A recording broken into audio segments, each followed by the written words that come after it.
একটা প্রশ্ন দিয়ে শুরু করি। যদি আমি বলি মানুষের বয়স বাড়া কোনো প্রাকৃতিক নিয়ম না, বরং একটা বায়োলজিক্যাল এরার, তুমি বিশ্বাস করবে? কারণ বিজ্ঞান আজ এমন এক জায়গায় এসে দাঁড়িয়েছে যেখানে প্রশ্ন আর এটা না মানুষ কত বছর বাঁচবে, প্রশ্ন হলো মৃত্যু কি আর বাধ্যতামূলক? আমরা ছোটবেলা থেকে শিখে আসছি বয়স মানেই সময়, সময় গেলে শরীর নষ্ট হবে, এটাই স্বাভাবিক। কিন্তু আধুনিক বিজ্ঞান বলছে বয়স মানে সময় না, বয়স মানে তথ্যের ভুল। আমাদের প্রতিটা কোষে একটা নির্দেশিকা থাকে, ডিএনএ, কিন্তু সময়ের সাথে সাথে এই নির্দেশিকাগুলো নিজেকে ভুলভাবে পড়তে শুরু করে, ঠিক যেন একটা বই যেটা বারবার কপি হতে হতে নিজের অর্থ হারিয়ে ফেলে। বিজ্ঞানীরা একে বলেন বায়োলজিক্যাল ক্লক।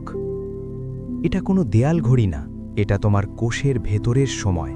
আশ্চর্যের বিষয় জানো, দুজন মানুষ একই বয়সের হলেও তাদের বায়োলজিক্যাল এজ একেবারে আলাদা হতে পারে। মানে কেউ 40 বছরে ভিতর থেকে 60, আবার কেউ 60 হয়েও ভিতরে 40।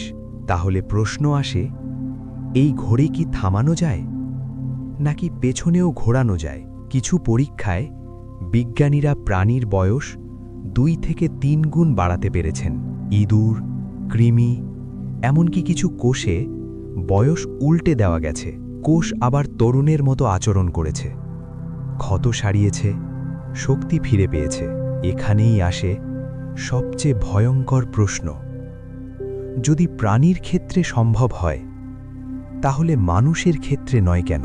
কিছু বিজ্ঞানী বিশ্বাস করেন ভবিষ্যতে মানুষ 150 বছর বা তারও বেশি বাঁচতে পারবে, কিন্তু একটা শর্ত আছে, মানুষ তখন বয়সে মরবে না, রোগ, দুর্ঘটনা বা অন্য কোনো কারণে। বয়স তখন আর মৃত্যু হবে না, বয়স হবে একটা কন্ডিশন যেটা চিকিৎসা করা যায়। তাহলে প্রশ্ন একটাই, যদি মানুষ দীর্ঘজীবী হয়, সমাজ কি সেটা সামলাতে পারবে? অমর হওয়ার স্বপ্ন কি আশীর্বাদ নাকি সবচেয়ে বড় অভিশাপ? তুমি কি মনে করো? তোমার মতামত কমেন্টে জানাও। ভিডিওটি ভালো লাগলে লাইক দাও, এরকম আরও রহস্য জানতে সাবস্ক্রাইব করো আর তোমাদের বন্ধুদের সাথে শেয়ার করো, এবং চোখ রাখো রহস্যের আড্ডাখানায়।